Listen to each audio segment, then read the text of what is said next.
नमस्कार दोस्तों, मैं रमेश कुमार। मेरा यूट्यूब चैनल ज्ञान गंगा में आप सभी का स्वागत है। आज मैं फिर से एक नया वीडियो लेकर आया हूँ जिसका टॉपिक है भाषा। दोस्तों, भाषा में आप लोगों को बार बार क्वेश्चन पूछा जाता है कि भाषा क्या है या भाषा का परिभाषा दें।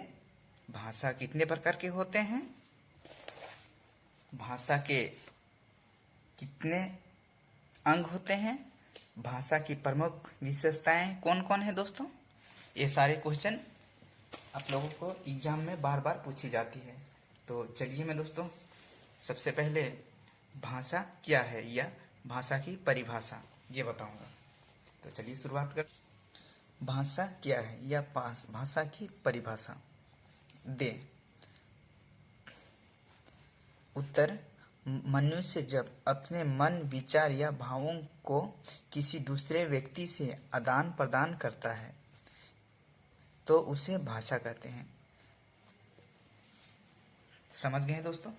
जब हम किसी दूसरे व्यक्ति से अपने विचार या भावों को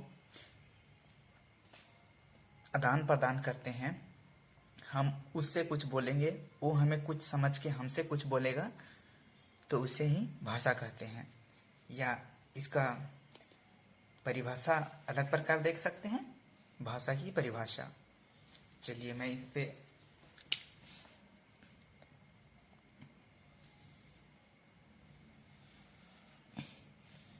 हाईलाइट लगा दिया दोस्तों।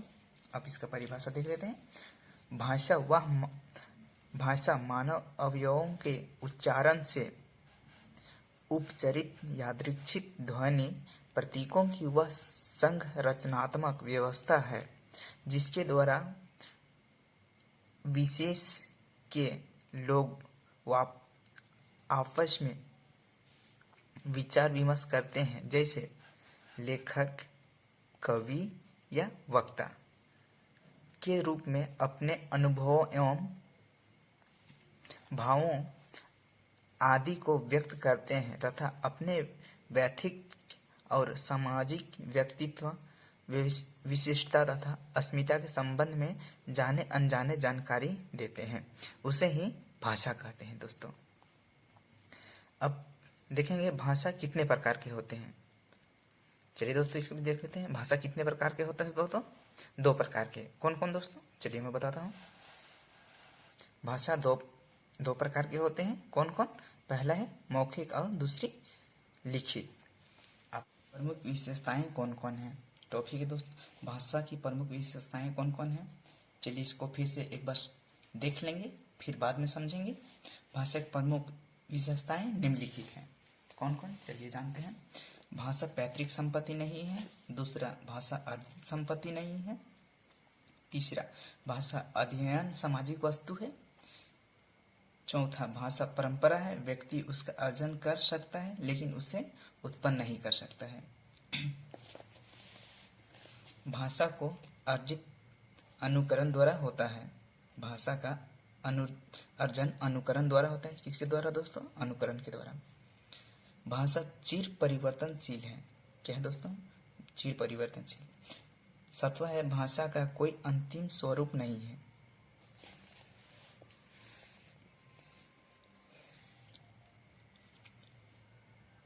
प्रत्येक भाषा की एक भौगोलिक सीमा होती है। प्रत्येक भाषा की एक ऐतिहासिक सीमा होती है। नौवां है दोस्तों, प्रत्येक भाषा की अपनी अलग संरचना होती है। 10वां है, भाषा की धारा संभवतः कठिनता से सरलता की ओर जाती है। क्या है दोस्तों? भाषा है कठिनता से सरलता की ओर जाती है। 12वां है, भाषा स्थूलता से सूक्ष्मता की ओर जाती है और पूर्णता से अपूर्णता की ओर जाती है। 13वां है दोस्तों, भाषा संयोग अवस्था से वियोग अवस्था की ओर जाती है। और लास्ट 14 है दोस्तों, हर भाषा का कोई स्पष्टता एक मानक रूप होता है। चलिए मैं इसको, भाषा पैतृक संपत्ति नहीं है, मैं पढ़ देता हूँ। उनके साथ नहीं मिलता है, शरीर के तुल्य भाषा की भी उसे जन्म सिद्ध नहीं है। भाषा पैतृक परंपरा है के रूप में अनायास नहीं मिलती है। भाषा सीखने पड़ती है। बालक में बोलने की शक्ति होती है, परंतु शब्द और अर्थ का संबंध समाज से अर्जित करना पड़ता है। जंगल में छोटे बच्चे कुछ भी बोलने में असमर्थ होते हैं। यानी यह कहा गया है दोस्तों कि भाषा जन्म से नहीं आता है, भाषा को सीखना पड़ता है। दूसरा है दोस्तों, भाषा अर्जित संपत्ति है। मनुष्य अपने जीवन काल में भाषा को समाज के द्वारा सीखता है, वहाँ के रहन सहन एवं वातावरण के एवं साथियों से सीखता है और भाषा अर्जित करता है। तीसरा है, भाषा का अध्ययन सामाजिक वस्तु है। चलिए इसको आगे देखते हैं। भाषा का समाज से गहरा संबंध है। एक विशेष भाषी समाज प्रत्येक सदस्य की यह सारी संपत्ति है। एक मानव शिशु जिस समाज में पाला पोसा जाता है उसी से वह भाषा सीखता है। चौथा दोस्तों, भाषा का अर्जन अनुकरण के द्वारा होता है। इसके आगे देखेंगे। भाषा सीखने की प्रक्रिया पर ध्यान देने से बच्चा समाज से ही भाषा सीखता है। बचपन में वह माता पिता और आदि के द्वारा वारित शब्दों का अनुकरण करता है।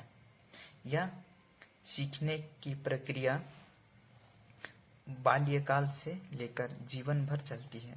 बाल्यकाल में अनुकरण की प्रक्रिया मुख्य रहती है। बच्चा जिस समाज में पालन पढ़ेगा उसी समाज से उसका भाषा का ज्ञान होगा।